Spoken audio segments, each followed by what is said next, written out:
You did everything.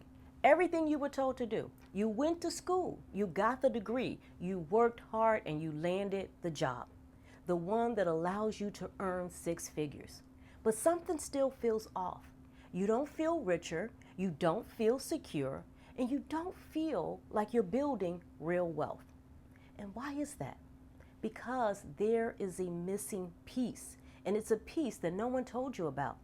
And that piece is, how do we utilize our money as a wealth building tool? This is not working harder. This is not chasing the next highest salary. But I'm talking about, how do we take our money and put it to work for us? Put it to work for you, so that your money is working just as hard for you as you are working to earn it.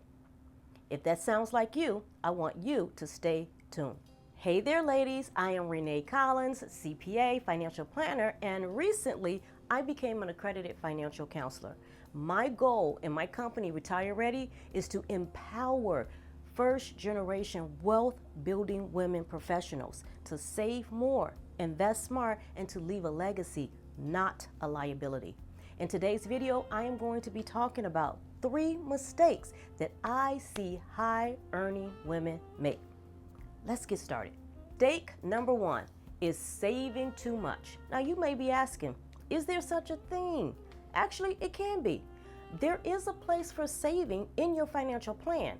Savings gives you a cushion, a safety net for life's curveballs, that job shift, a trip to the emergency room, even that dream vacation that has been sitting on your vision board for years. All of these things can be a part of your savings plan.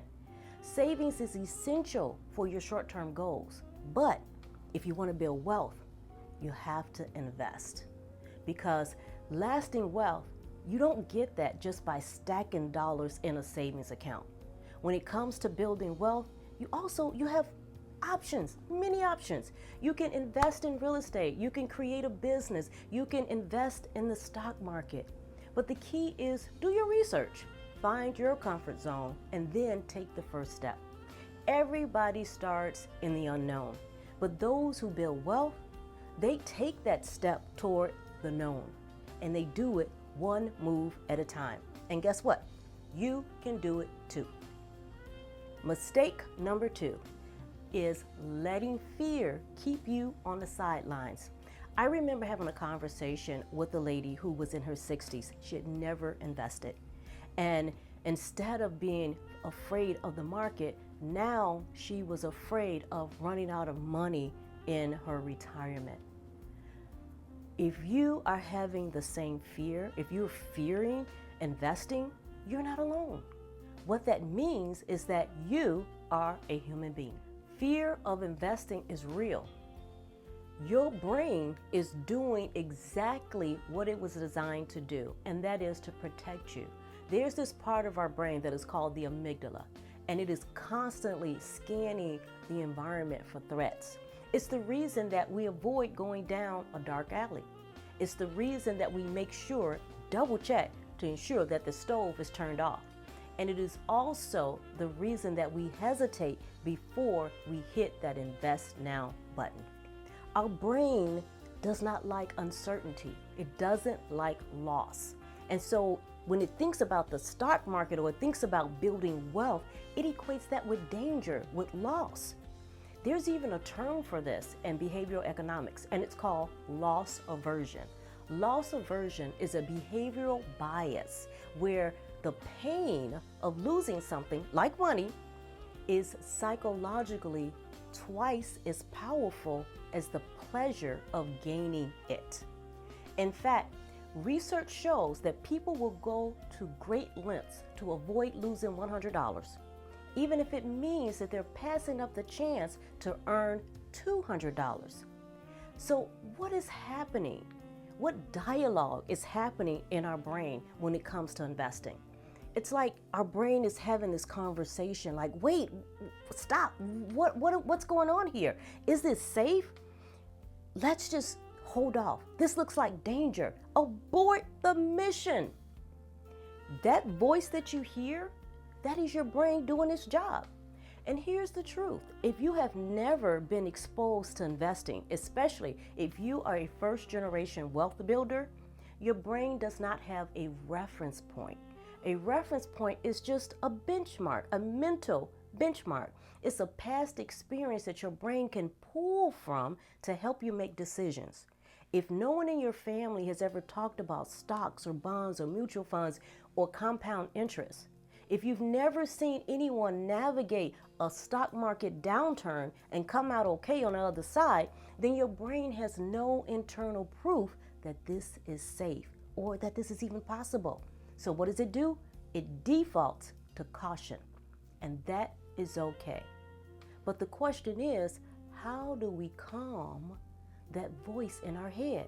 How do we move past the anxiety that tells us, ooh, this feels risky? We do this through education.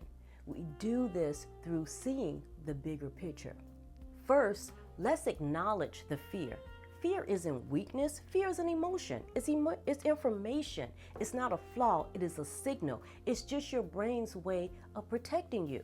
So instead of trying to push it down, lean in to curiosity and ask yourself, what am I afraid of? Is this fear, is it helping me or is it holding me back? And then the next thing that I want you to do is I want you to read more. Read an article, listen to a podcast. When we begin to take those steps to educate ourselves, fear is going to shrink. Every small action that you take, it gives your brain a reference point and it says, hey, we did something new here. And guess what? We are okay. The third thing I want you to do is don't go it alone. No man is an island. You don't have to figure all of this out by yourself. We were not meant to build wealth in isolation. Surround yourself with like-minded people, people who are walking on the same journey that you want to walk on. Other first-generation wealth builders. Talk to financial educators, planners, people who can speak your language. Get involved in communities where conversations around money is the norm and you can feel safe, not shameful. Because when you're in the room or even on a Zoom with people who get it, you're going to have a shift. And you're not going to be feeling like you're the only one who is trying to navigate your way through understanding money. You're going to feel supported, you're going to feel encouraged, and you're going to feel capable. Because wealth, it isn't just about knowledge, but it's going to be built through connection, through community.